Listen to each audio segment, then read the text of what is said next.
امام غزالی فرماتے ہیں کہ ایک آدمی بادشاہ کا گارڈ تھا، بڑی وفاداری سے نوکری کرتا رہا، بادشاہ نے اسے تنخواہ کے علاوہ بھی بڑا نوازا۔ کچھ سالوں کے بعد بادشاہ کو پتا چلا کہ یہ میرے لیے نہیں آتا تھا، اس کی تو میری کنیز پر نظر تھی۔ تو امام فرماتے ہیں کہ بتاؤ پھر وہ بادشاہ اس کے ساتھ کیا سلوک کرے گا؟ تو لوگ کہنے لگے حضور لگتا یہ ہے کہ وہ 4-5 حصوں میں کاٹ کے تو کتوں کے آگے پھینکے گا۔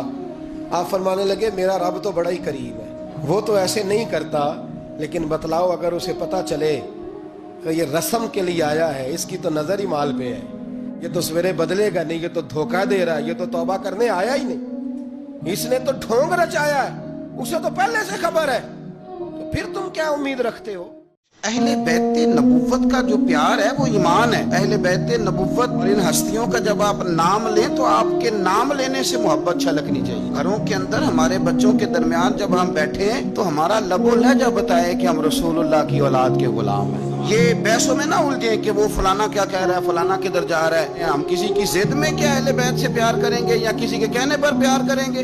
اہل بیت ہمارا ایمان ہے۔ ہماری اولادیں اور ہماری اولادوں پر جتنا کرم اللہ کرتا ہے، اور اللہ نے ہمیں جو کچھ دیا ہے یہ مصطفیٰ کی اولاد کا صدقہ ہی تو دیا ہے۔ میں نے دیکھا ہے کہ بہت سارے ناراض گروہ آپس میں قریب آ سکتے ہیں، لیکن وہ جو بیچ میں لوگ ہوتے ہیں وہ قریب آنے نہیں دیتے۔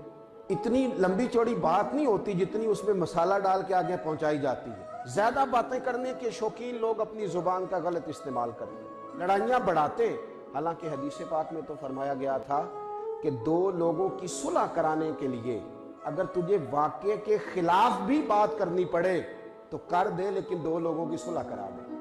لیکن یہاں کیا کیا جاتا ہے؟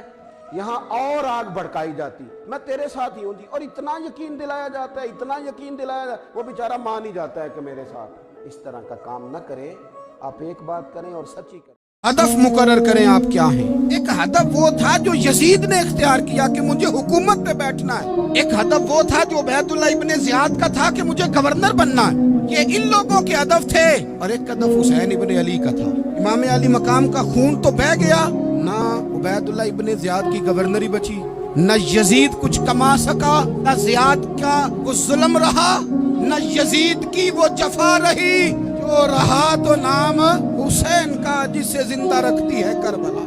ہدف مقرر کریں آپ کیا ہیں۔ ایک ہدف وہ تھا جو یزید نے اختیار کیا کہ مجھے حکومت پہ بیٹھنا ہے۔ ایک ہدف وہ تھا جو عبید اللہ ابن زیاد کا تھا کہ مجھے گورنر بننا ہے۔ یہ ان لوگوں کے ہدف تھے، اور ایک ہدف حسین ابن علی کا تھا۔ امام علی مقام کا خون تو بہہ گیا، نہ عبید اللہ ابن زیاد کی گورنری بچی، نہ یزید کچھ کما سکا، نہ زیاد کا وہ ظلم رہا، نہ یزید کی وہ جفا رہی، جو رہا تو نام حسین کا جسے زندہ رکھتی ہے کربلا۔